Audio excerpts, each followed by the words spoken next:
Meteorologist Joe Bastardi with your Ghost Salt special update. Before I get into this, I want to again explain why this winter did what it did. This was put out in the preseason winter videos to show you that there'd be two dogs fighting, sort of, as far as the control of the weather.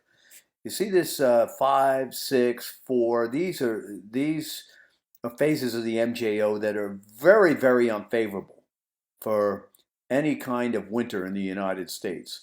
When we get to 1, 2, 8, and 1, as you see over here, that's favorable.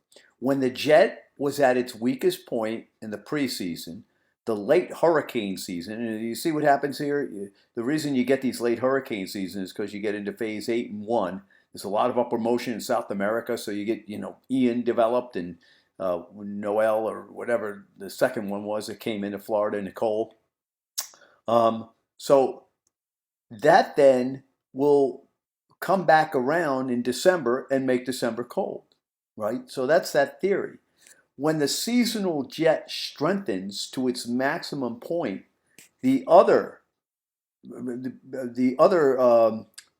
phases of the MJO take over, and that's what happened. We knew it was going to happen for January. I thought February the winter would start fighting back, but we always knew the winter was going to come back. So I want to review that with you because it's important that when you see what you're seeing now, you understand what got us here has been written for 5, 6 months.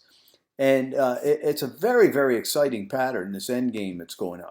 Now, this is what the Mann-Julian oscillation looked like for the month of February. And there's that phase 6, right? Phase 4 and 5, the blue over here. And you do see there's weak attempts at phase 8 over here, the colder phase.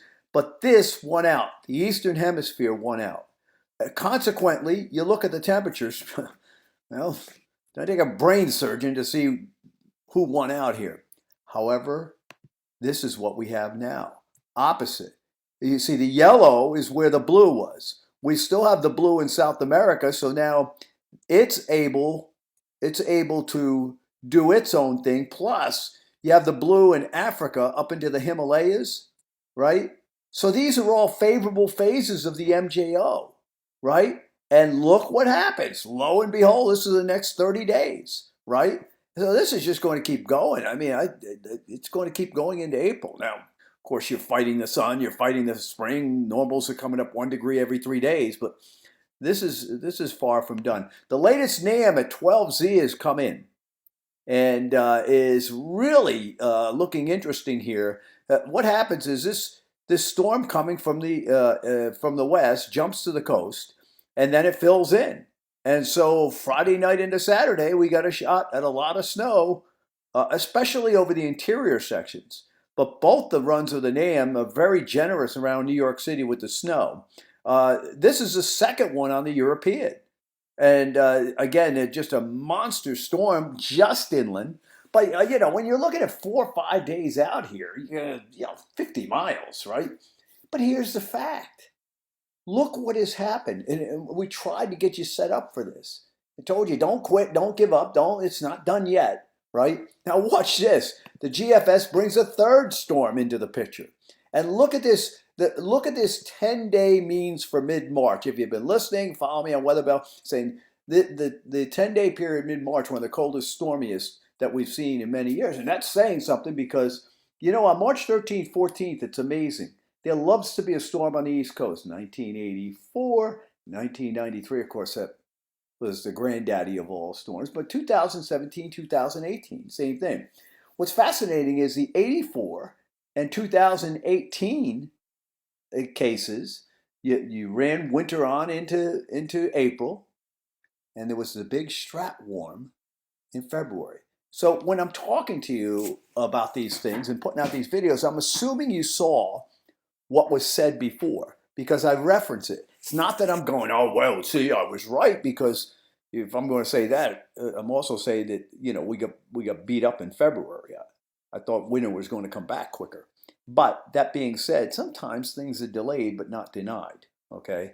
and it may very well be turning out that that's the case. You know, there's an old saying: what happens in December, the winter will remember," which is interesting because in recent years, December was warm, January and February is cold. December is cold, January gets warm, and then we got to see what happens in February. But March always turns cold again. And the reason why you have people noticing a January thaw is because they noticed that it would warm up in January. It was cold at the start and cold at the end.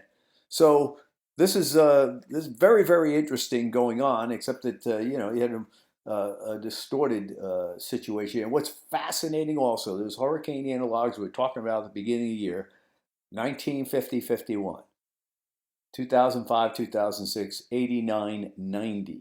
All of those had cold Decembers. Winter disappeared in January and February, but did come back. 2006, it came back a little bit quicker. But in 1990, it came back all the way. So Easter weekend, 1990, it snowed across much of Go Salt Land. Put, think about that one. All right, well, that's it for now. Got a lot of weather going on. Pay attention to winter weather alerts and enjoy the weather. It's the only weather you got.